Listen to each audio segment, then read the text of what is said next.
Main fact না। Main fact হচ্ছে আমরা হি এর পরে আমরা ভুল করে যে সময় ডুটা লিখে ফেলি, এটা যাতে আমরা না লিখি। কেন লিখবো আমরা? কারণ হি হচ্ছে সিঙ্গুলার সাবজেক্ট, এটার পরে সিঙ্গুলার ভার্ব হবে। আর ডু তো সিঙ্গুলার ভার্ব না, ডাজ হচ্ছে সিঙ্গুলার ভার্ব, কারণ যে ভার্বের সাথে এস থাকে সেটা হচ্ছে সিঙ্গুলার ভার্ব। এই জন্য আমরা হি এর পরে ডু নট না লিখে ডাজ নট লিখি।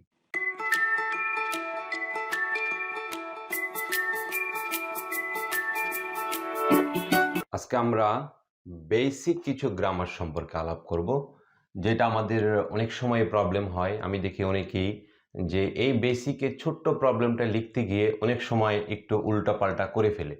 তো সেক্ষেত্রে আমরা একটু বেসিক সম্পর্কে আলাপ করলে আমাদের এই প্রবলেমটা খুব দ্রুত সলভ হয়ে যাবে এবং এটা কখনো খুব একটা প্রবলেম হবে না।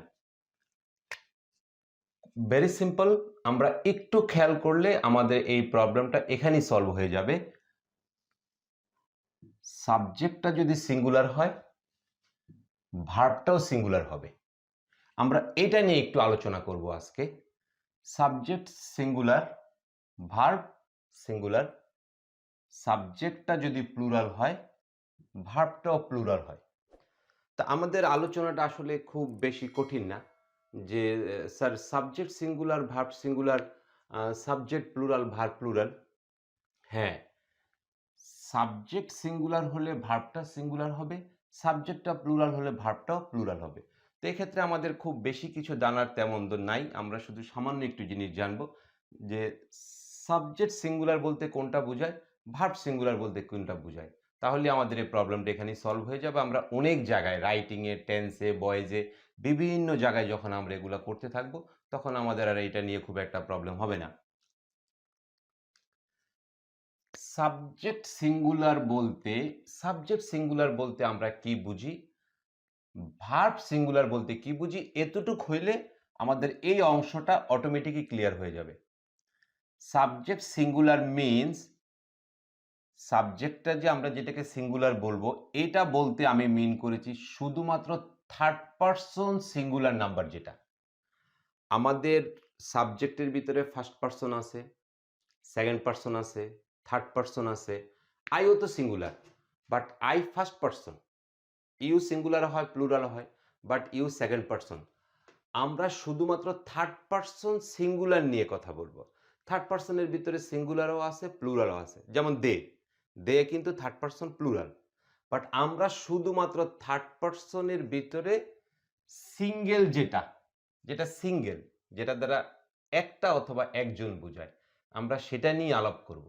তো এটা বারবার বলার দরকার নেই, third person singular, third person singular. এই জন্য এটার নাম আমি ডাইরেক্ট দিয়ে দিয়েছি সাবজেক্ট সিঙ্গুলার। সাবজেক্ট সিঙ্গুলার হলে ভার্বটা সিঙ্গুলার দিয়ে দিব। সিঙ্গুলার ভার্ব কোনটা সেটা আমরা চিনে ফেলবো খুব সহজেই। আমাদের এটা কখনই আমাদের এটার ভুল হবে না, ভেরি সিম্পল। সুতরাং আমাদের জানা দরকার সাবজেক্ট সিঙ্গুলার কোনটা। সিঙ্গুলার সাবজেক্ট বলতে সেটাই বুঝাইছি যেটা থার্ড পারসন সিঙ্গুলার, যেটা সেটাই। তো বারবার আমরা থার্ড পারসন কথাটা বলবো না, শুধু একবারই বলবো যে subject singular means third person singular কি বুঝাবো। এই জন্য আমরা সবসময় সাবজেক্ট সিঙ্গুলারই বলবো। তো সাবজেক্ট যদি সিঙ্গুলার হয়, ভার্বটা আমাদের সিঙ্গুলার হবে। এখন দেখি সাবজেক্ট সিঙ্গুলার কোনগুলা।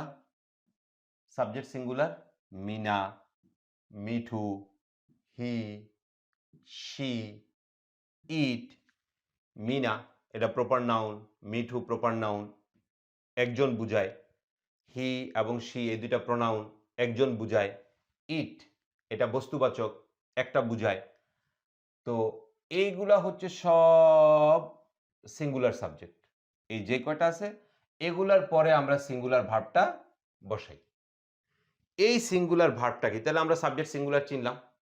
আগে আমরা এটা চিনি, পরে ওটা চিনে যাব। খুবই সহজ, যে থার্ড পারসন যেটা সিঙ্গেল। আবার এখানে যদি আমি মিনা মিঠুকে একত্রে করি, এটা আবার ডবল হয়ে যাবে। তখন কি হয়ে যাবে, এটা দে হয়ে যাবে। তখন আবার এটা থার্ড পারসন প্লুরাল হয়ে যাবে। তা আমরা এটা নিয়ে কথা বলতেছি না, আমরা শুধুই একজন ইন্ডিভিজুয়াল, এই একজন সিঙ্গুলারকে নিয়ে কথা বলতেছি। এটা আমাদের মনে রাখা অনেক জরুরি। বাস হয়ে গেল, ভেরি সিম্পল। তো এই সাবজেক্টটা যদি সিঙ্গুলার হয়, সিঙ্গেল হয়, একজন হয় বা একটা হয়, তখন ভার্বটাও আমরা সিঙ্গুলার দিব, বা শেষ। এতটুকুই আজকের আলোচনার ভিতরে, এতটুকুই ছিল। এখন স্যার আমরা চিনে ফেললাম সাবজেক্ট সিঙ্গুলার কোনটা, এখন আমরা ভার্ব সিঙ্গুলার চিনব। ভার্ব সিঙ্গুলার হচ্ছে প্রত্যেকটা ভার্বের শেষে একটা করে এস থাকে। এই যে আমি উপরে একটা এস লিখছি। এই এসটা লিখার কারণ হচ্ছে আমরা যখনই কোনো সিঙ্গুলার ভার্ব দেই আমরা অনেকে খেয়াল করি না, অনেকে আমরা এটা মাথায় রাখি না যে আসলে প্রত্যেকটা অনেকে জানে, অনেকের জানা আছে বা অনেকের জানা নাই। তোমাদের মধ্যে যাদের জানা আছে তো ভালো, নো প্রবলেম। প্রত্যেকটা সিঙ্গুলার ভার্ব একটা করে এস নেয়। প্রত্যেকটা সিঙ্গুলার ভার্বের লাস্টে একটা করে এস থাকে। অলওয়েজ এন্ডস ইন এস অথবা ইএস।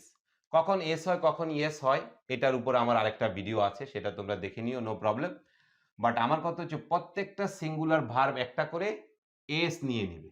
প্রত্যেকটা সিঙ্গুলার ভার্ব। কিরকম এক্সাম্পল দেখো, আমাদের এখানে এম ইজার আছে, আমরা এম ইজার লিখি। এম ইজের ভিতরে কোনটার সাথে এস আছে? ইজের সাথে এস আছে। ওয়াজ ওয়ার, এম ইজারের পাস্ট ফর্ম, তো সেখানে ওয়াজ এবং ওয়ারের ভিতরে কোনটার সাথে এস আছে? ওয়াজের সাথে এস আছে। হ্যাভ, হ্যাজ, হ্যাড, তা আমরা যখন এগুলা লিখি কোনটার সাথে এস আছে? হ্যাজ এর সাথে এস আছে। ডু ডাজ ডিড, যখন আমরা ডু ডাজ লিখি তখন এস আছে কোনটার সাথে? ডাজ এর সাথে এস আছে। তো এই প্রত্যেকটা যেসব ভার্বের সাথে এস থাকে, তোমরা যদি গো এবং গোজ লেখো নো প্রবলেম, তুমি এখানে গো লেখলা অথবা তুমি গোজ লেখলা। এখন গো এবং গোজের ভিতরে কোনটার সাথে এস আছে? গোজের সাথে এস আছে। তার মানে গোজটা হচ্ছে সিঙ্গুলার ভার্ব। তো এই যেই সব ভার্বগুলার সাথে সাধারণত একটা করে এস থাকে, লাস্ট একটা এস, এস হোক আর ইয়েস হোক, যেমনই হোক এস এর সাক্ষাৎ তো হবে। তো যেটার সাথে এস থাকে সেটাই হচ্ছে সিঙ্গুলার ভার্ব। তার মানে আবার দেখাই, দেখো, মিনা যদি তুমি লেখতা Meena is, Meena was, Meena has, Meena does not, do not আর দিতা না। তো ব্যাপারটা হচ্ছে এরকম, Meena is, Mithu is, Mithu was, Mithu has. তার মানে আমরা এখান থেকে দেখা গেছে যেগুলার পরে আসলে আমরা সবসময় সিঙ্গুলার ভার্বগুলাই লিখি যেটার সাথে এস আছে। তারপরে কি আছে এখানে? হি, হি ইজ লিখি, হি ওয়াজ লিখি, হি এর পরে আর লিখি না।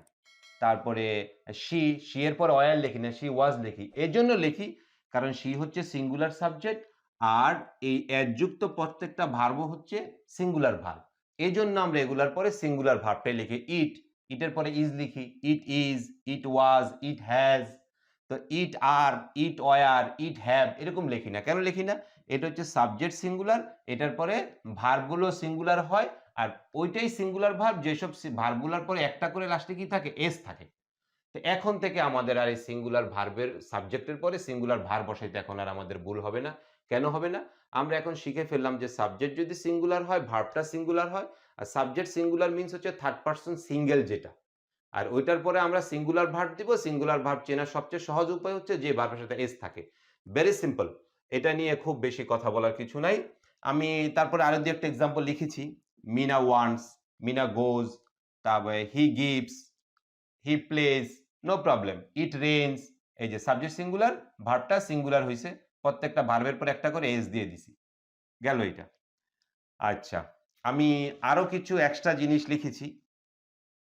আমাদের কিছু সাবজেক্ট আছে এগুলার পরে আমরা অনেক সময় ভার্ব বসাইতে গেলে ভুল হয়ে যায়।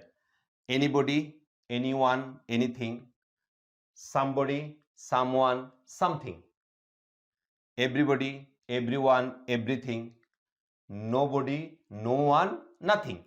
এই যে ওয়ার্ডগুলা এগুলাকে আমরা সাধারণত সিঙ্গুলার সাবজেক্ট হিসেবে কাউন্ট করি। শুনলে মনে হয় সামবডি, অনেক লোক, অনেকগুলা না। এখন সামবডির পরে তুমি আর দিতে পারবে না, somebody are coming, no, somebody is coming. মনে হয় সামবডি তো অনেকগুলা মিন করে। হ্যাঁ, এটা হইতে পারে এরকম মিন করে তোমার মনের ভিতরে এভরিবডি, বাহ বেশ কিছু লোকজন। বাট না, ব্যাপারটা এরকম না। এগুলা হচ্ছে সিঙ্গুলার সাবজেক্ট হিসেবে কাউন্ট হয়। আর এগুলার পরে অবশ্যই সিঙ্গুলার ভার্ব বসবে। তখন তুমি এগুলার পরে ইজ দিতে হবে, ওয়াজ দিতে হবে, হ্যাজ দিতে হবে। এগুলার পর আর তুমি ডাজ দিতে হবে, ডু দিতে পারবা না। তো সেই ক্ষেত্রে তোমার কি হবে? সাবজেক্ট সিঙ্গুলার, এই প্রত্যেকটা সাবজেক্টের পরে আমাদের কি করতে হবে? সিঙ্গুলার ভার্বই বসাতে হবে। এই যে আমি লিখে রেখেছি সমান সমান সিঙ্গুলার। এগুলোর পরে সিঙ্গুলার ভার্ব হবে। Everybody is coming, everybody has problem, প্রত্যেকের সমস্যা আছে। এভরিবডি ইজ কামিং, প্রত্যেকের। নাথিং ইজ সার্টেন, কোনো কিছু নিশ্চিত না ইন লাইফ, জীবনে। তো এই যে এটার পরে আমি সিঙ্গুলার ভার্ব দিয়েছি। এভরিবডি ওয়াজ কামিং, যেরকমই দাও নো প্রবলেম, বাট সিঙ্গুলার ভার্বগুলাই দিতে হবে। এই সিঙ্গুলার ভার্ব যেগুলা লিখলাম এই সিঙ্গুলার ভার্বগুলাই দিতে হবে। তারপর আমরা আরেকটু আলোচনা করি সিঙ্গুলার নিয়ে, পরে আমরা প্লুরাল নিয়ে একভাবে আলোচনা করে আমরা শেষ করে দিব। আমরা অনেক সময় লিখি না হি অথবা he goes to school, she do not না does not, he go to school. আমরা ডু নট লিখি না, ডাজ নটটা লিখি। কেন লিখি? হি হচ্ছে সিঙ্গুলার সাবজেক্ট, এটার পরে সিঙ্গুলার ভার্ব দিতে হয়, এই জন্য আমরা ডাজ লিখি। নটটা তেমন কিছু না, নটটা নেগেটিভ অর্থে ইউজ হয়েছে, এই জন্য নট বসাইছে। নট ডু এর সাথেও নট আছে, ডাজের সাথেও নট আছে, এটা তেমন মেইন ফ্যাক্ট না। মেইন ফ্যাক্ট হচ্ছে আমরা হি এর পরে আমরা ভুল করে যে সময় ডুডা লিখে ফেলি, এটা যাতে আমরা না লিখি। কেন লিখবো আমরা? কারণ হি হচ্ছে সিঙ্গুলার সাবজেক্ট, এটার পরে সিঙ্গুলার ভার্ব হবে, আর ডু তো সিঙ্গুলার ভার্ব না, ডাজ হচ্ছে সিঙ্গুলার ভার্ব, কারণ যে ভার্বের সাথে এস থাকে সেটা হচ্ছে সিঙ্গুলার ভার্ব। এই জন্য আমরা হি এর পরে ডু নট না লিখে ডাজ নট লিখি। Very simple. হি এবং শি এর পরে আমরা গো লিখি না, হি এবং শি এর পরে আমরা গোটা লিখি না। এই জন্য লিখি না কারণ সাবজেক্ট সিঙ্গুলার আছে, ভার্বটা সিঙ্গুলার দিতে হবে, সিঙ্গুলার ভার্বের সাথে এস থাকে। এখন গোটার সাথে তো আর এস নাই, তাইলে আর আমরা গোটা দিতে পারবো না। তাহলে এখন থেকে আর আমাদের এটা ভুল হবে না। সাবজেক্ট সিঙ্গুলার, ভার্বটা সিঙ্গুলার, সিঙ্গুলার ভার্বের সাথে এস থাকে। এখন এই যে সাবজেক্ট সিঙ্গুলার চিনলা, যেটা তারা একটা বুঝায়, এছাড়া বাকি যত সাবজেক্টগুলো আছে ফার্স্ট পারসন এবং সেকেন্ড পারসন বাদ দিয়ে বাকি যা আছে সব হচ্ছে তোমার প্লুরাল সাবজেক্ট, এটার পরে প্লুরাল ভার্ব হবে। থার্ড পারসন সিঙ্গুলার বাদ দিয়ে বাকি যা আছে, আই তো ফার্স্ট পারসন সেটার কথা বাদ, ইউ সেকেন্ড পারসন সেটার কথা বাদ, ইউ দ্বারা সেকেন্ড পারসন, ইউ দ্বারা সিঙ্গুলারও বুঝায়, প্লুরালও বুঝায়, তুমি যেটা যেভাবেই নাও নো প্রবলেম, সেক্ষেত্রেও প্লুরাল ভার্বই বসবে সব সময়, সব সময়। সুতরাং থার্ড পারসন সিঙ্গুলার বাদ দিয়ে বাকি তুমি সবগুলাকে প্লুরাল সাবজেক্ট হিসাবে কাউন্ট করলে প্রত্যেকটার সাথে তোমার প্লুরাল ভার্বই বসাবা, বাস হয়ে গেল। আই তো ফার্স্ট পারসন, আই এর সাথে শুধু এম হয়, বাকি যা আছে সবগুলোর সাথে তুমি প্লুরাল ভার্বটাই বসাই দিবা, নো প্রবলেম। এখন প্লুরাল ভার্ব কোনগুলা? যেগুলোর সাথে এস থাকে না, বাস ভেরি সিম্পল।